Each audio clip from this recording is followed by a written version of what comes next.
All right, let's talk about the car market. For the last few years, it's been on an absolutely wild ride, but it looks like that bubble has finally popped. So in this explainer, we're going to break down what's really going on and, more importantly, what it means for you. Whether you're trying to buy a car, sell one, or just trying to figure out what's happening with the economy, you're going to want to stick around for this. It's a pretty provocative question, right? But honestly, it's one we have to ask. Because when you look at the numbers, with prices and monthly payments hitting levels we've never seen before, the data really suggests that for a lot of Americans, that dream of owning a car is quickly turning into a financial nightmare.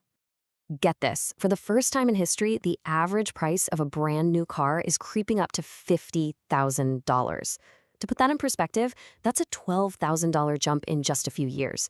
It's been a perfect storm, really. You had supply chain chaos, inflation, and just massive demand all hitting at once. And of course, when car prices go up, the payments go right up with them. The average monthly car loan has now soared past $745. And we're not just talking about luxury cars here. We're seeing more and more people with car payments over $1,000 a month. Well, with prices and payments this high, it's really no surprise that people are struggling to keep up. Right now, a full 5% of all auto loans in the country are more than 90 days late. That's a huge red flag. So, how in the world did we get here? To really get what's happening now, we have to rewind a little bit. We got to look at how the pandemic just completely rewrote the rules of what a car is even worth. We all learned the number one rule of car buying, right? The second you drive it off the lot, it starts losing value. It's a depreciating asset. Always has been.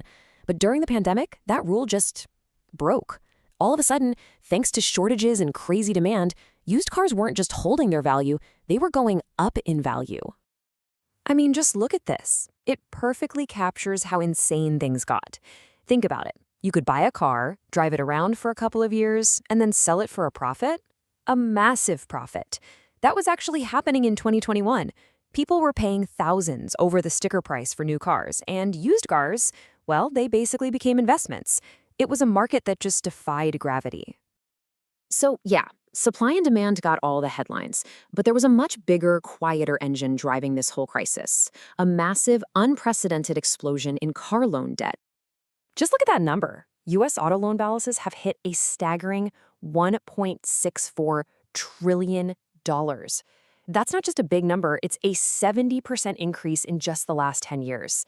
That is a huge, huge weight on American families. And this chart really puts it into perspective.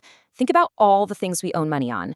Right after our mortgages, the roof over our heads, the next biggest piece of the debt pie for American households is car loans. For millions of people, it's their single biggest financial burden outside of housing. So you might be wondering, how is this even possible? How can things get so out of control?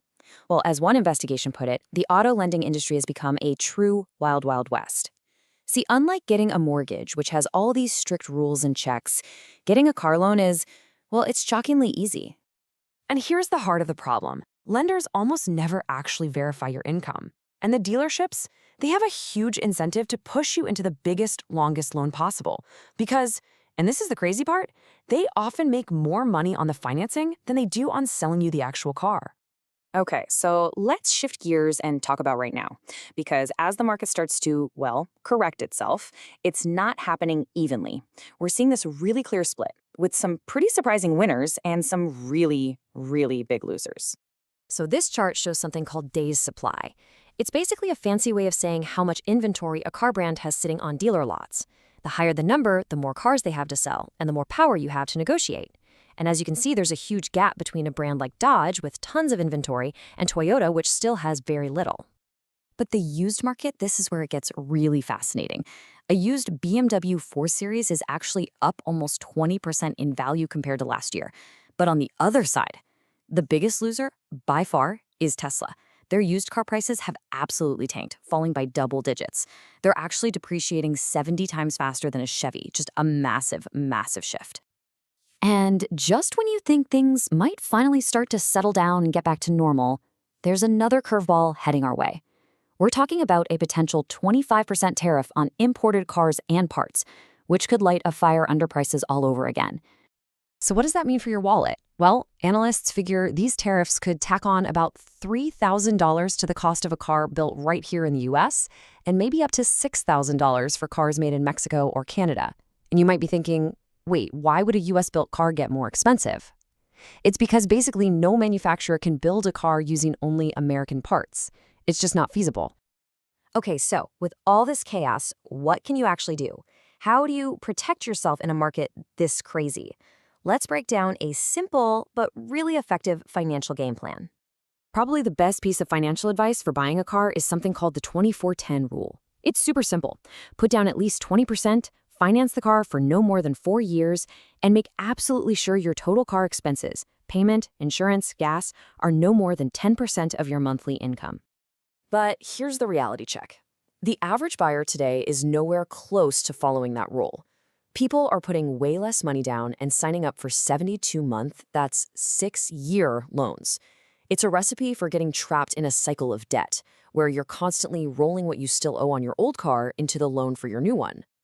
So here's your strategy, plain and simple. First, take your time. The market is cooling, so the power is shifting back to you. Don't rush. Second, negotiate, especially with those brands that have a ton of cars sitting on the lot. Third, and this is so important, shop for your loan before you shop for your car. Get pre-approved from a credit union. And finally, whatever car you end up buying, throw everything you can at that loan and pay it off as fast as you possibly can. Which really leaves us with one final big question to think about. In this market, what is your car really? Is it just a tool that gets you from point A to point B? Or has it become a massive financial weight, holding you back from your other goals? It's definitely something worth thinking about.